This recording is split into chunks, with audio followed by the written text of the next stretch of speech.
ਅੱਜ ਅਸੀਂ ਤੁਹਾਡੀ ਮੁਲਾਕਾਤ ਕਰਵਾਉਣ ਜਾ ਰਹੇ ਹਾਂ ਇੱਕ ਐਸੀ ਬਹੁਪੱਖੀ ਸ਼ਖਸੀਅਤ ਦੇ ਨਾਲ। ਉਹ ਇੱਕ ਐਸੇ ਕੈਨਵਸ ਦੀ ਤਰ੍ਹਾਂ ਹੈ ਜਿਸ ਵਿੱਚ ਪਰਮਾਤਮਾ ਨੇ ਨਾ ਜਾਣੇ ਕਿੰਨੇ ਹੀ ਰੰਗ ਭਰੇ ਨੇ। ਉਹ ਇਨਸਾਨ ਇੱਕ ਸਮਾਜ ਸੇਵੀ ਵੀ ਹੈ, ਉਹ ਇਨਸਾਨ ਸਾਹਿਤ ਨਾਲ ਜੁੜਿਆ ਹੋਇਆ ਵੀ ਹੈ ਔਰ ਉਹ ਸਮਾਜ ਨੂੰ ਸੇਧ ਵੀ ਦਿੰਦਾ ਹੈ।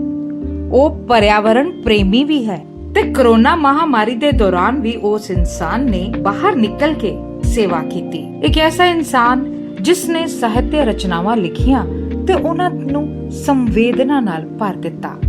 ਉਸ ਦੀਆਂ ਰਚਨਾਵਾਂ ਦੇ ਵਿੱਚ ਸੰਵੇਦਨਾ ਹੈ। ਆਪਣੀ ਸ਼ਾਇਰੀ ਵਿੱਚ, ਆਪਣੇ ਸਾਹਿਤ ਦੇ ਵਿੱਚ ਉਹਨਾਂ ਨੇ ਸਮਾਜ ਦੀਆਂ ਕਦਰਾਂ ਕੀਮਤਾਂ ਨੂੰ ਉਭਾਰਨ ਦੀ ਕੋਸ਼ਿਸ਼ ਕੀਤੀ ਹੈ। ਜੀ, ਸਾਡੀ ਮੁਰਾਦ ਸ਼੍ਰੀ ਅਸ਼ੋਕ ਨਾਦਰ ਜੀ ਤੋਂ ਹੈ, ਜੋ ਕਿ ਇੱਕ ਬਹੁਪੱਖੀ ਸ਼ਖਸੀਅਤ ਦੇ ਧਨੀ ਨੇ। ਇੱਕ ਐਸੀ ਸ਼ਖਸੀਅਤ ਜਿਸ ਨੇ ਆਪਣਾ ਜੀਵਨ ਮਹਿਲਾ ਸਸ਼ਕਤੀਕਰਨ ਲਈ ਨਿਛਾਵਰ ਕਰ ਦਿੱਤਾ।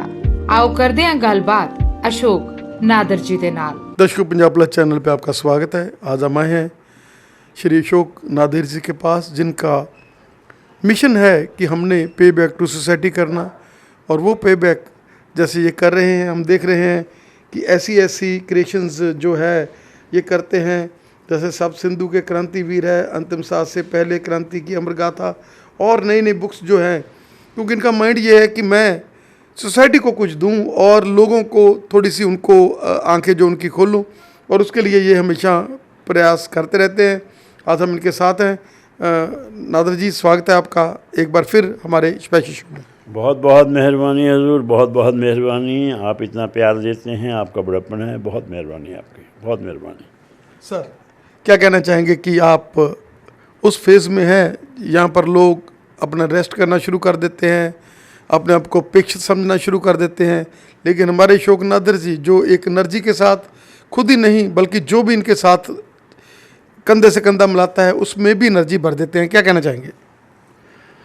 ऐसे है कि आदमी के अंदर जब तक सांस है, अगर उसकी चाल बनी रहती है तो ज्यों ज्यों उम्र बढ़ती है त्यों त्यों वो प्रैक्टिकली यूज़फुल होना चाहिए सोसाइटी को, और जब तक चाल चल रही है तब तक वो चलता रहेगा।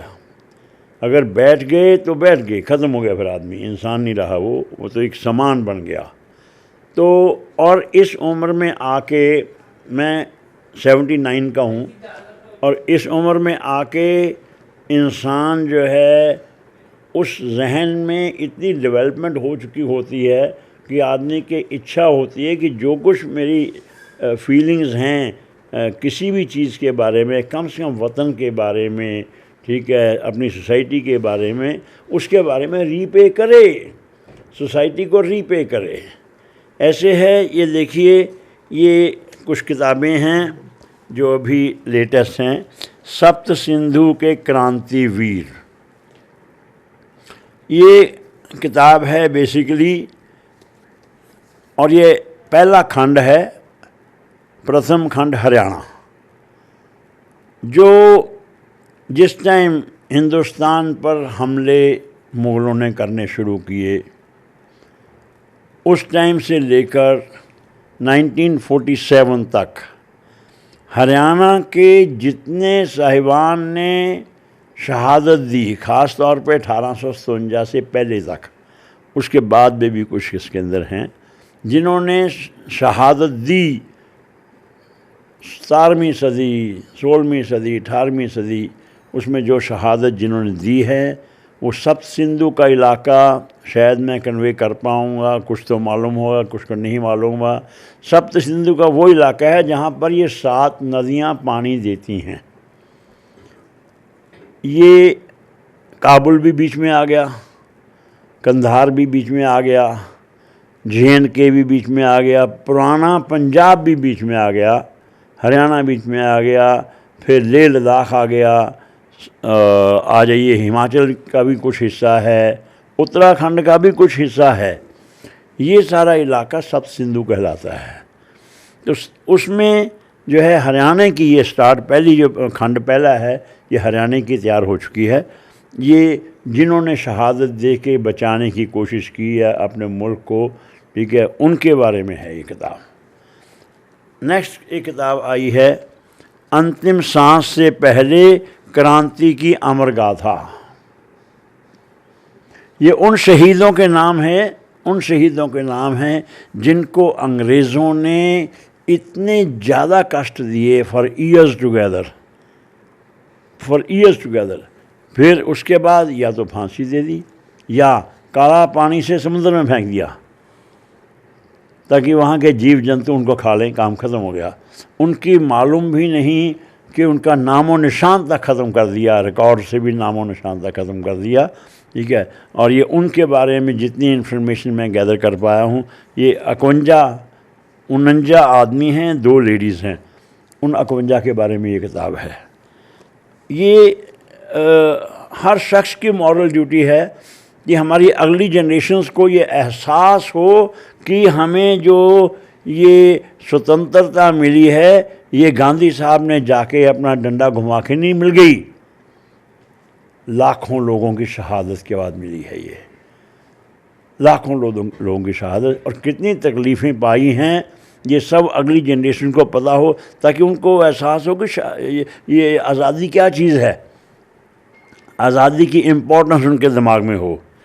एक ये किताब आ रही है, ये है भारतीय संविधान, इतिहास, सांस्कृतिक विशेषताएं और उनका महत्व।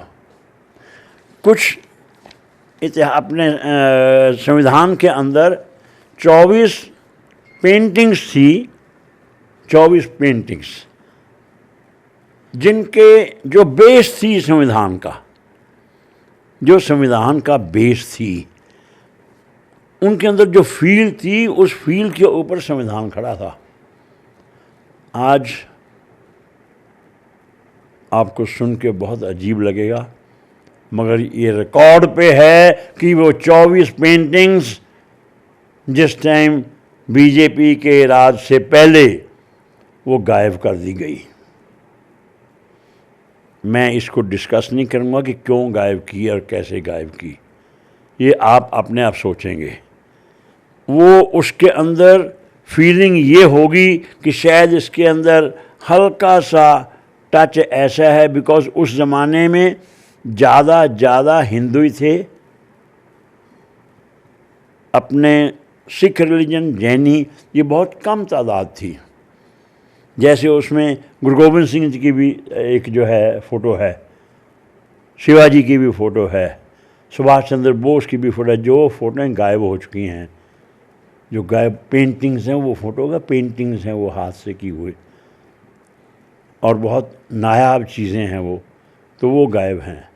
ये मैं केस बनाया है कि उनको वापस संविधान में लाया जाए, क्योंकि उनकी इम्पोर्टेंस भी वही थी। इम्पोर्टेंस है उनकी और शान है, ये संविधान की शान है वो, तो वो इसके अंदर आनी चाहिए। ये किताब अभी प्रिंट में है, ये शायद इस महीने प्रिंट होके आ जाएगी ये, ठीक है जी। और ये जब से हम मिले हैं 6 महीने 8 महीने पहले मिले थे, उसके बाद की ये किताबें हैं जो प्रिंट होके आई हैं। एक ये तेरी आँखें, ये पूरी किताब है, 1500 शेर हैं इसके अंदर और ये सारे आँखों के ऊपर हैं। 1500 शेर आँखों के ऊपर हैं। I don't feel anybody has done this job till date. आ जाइए। इसके बाद है रंग चूड़ी के, ये प्योर हिंदी में है, इसमें एक भी लफ्ज़ मैंने जो है उर्दू का नहीं आने दिया। ये चूड़ी के ऊपर है, 157 नज़में हैं ये, 157 नज़में हैं और चूड़ी के ऊपर, रंग चूड़ी के। ये तसव्वुरात है, ये गज़लें हैं, ये गज़लें हैं। ये भी आपकी खुद की क्रिएशंस है? ये मेरी सारी लिखी हुई हैं तसव्वुरात।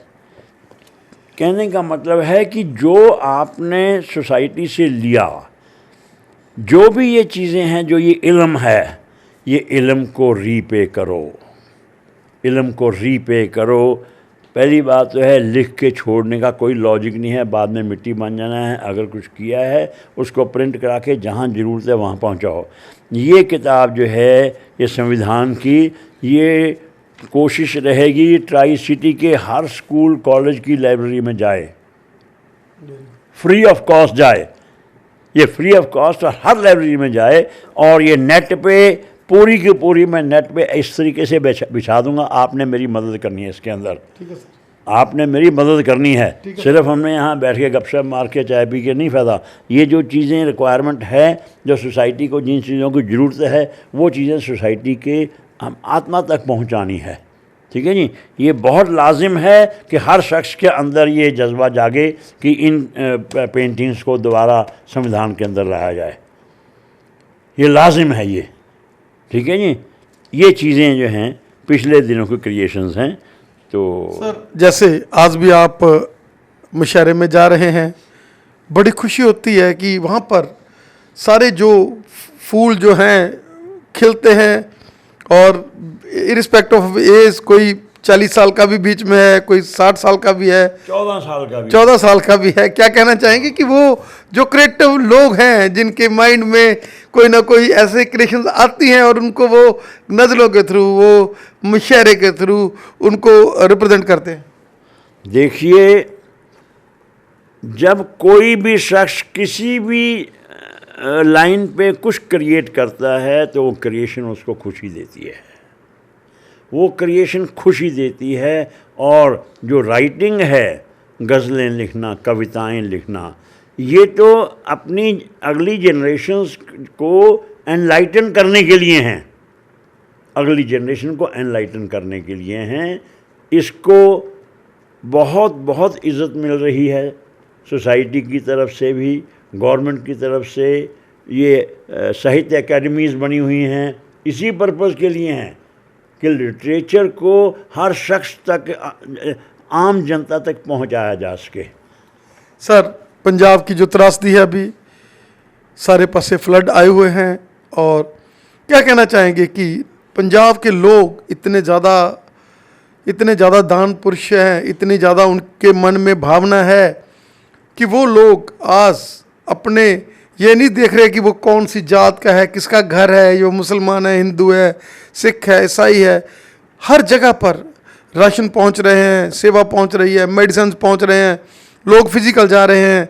क्या कहना चाहेंगे कि ये एक सोसाइटी का एक हिस्सा है? अगर आपके पास कुछ है, अगर आप उसको आप देख रहे हैं कि फिल्मी सितारे आ रहे हैं आगे, सारा वर्ड जो है इसके ऊपर है कि पंजाब की त्रासदी को हम लोग सारे मिलकर अटैच करेंगे। अभी पिछले दिनों हरियाणा गुरुद्वारा सिख प्रबंधक कमेटी के प्रधान कली चिंडा साहब मेरे साथ थे, और उन्होंने डीसी से मिले हैं कि एक जिला ही हमें दे दो, हम लोग 800 के करीब गांव जो हैं वो उसके सारे के सारे अडॉप्ट करेंगे, और उनमें क्योंकि अभी तो फ्लड है, लेकिन उसके बाद जो सिचुएशंस आएंगी वो उसको हम लोग कैसे करेंगे?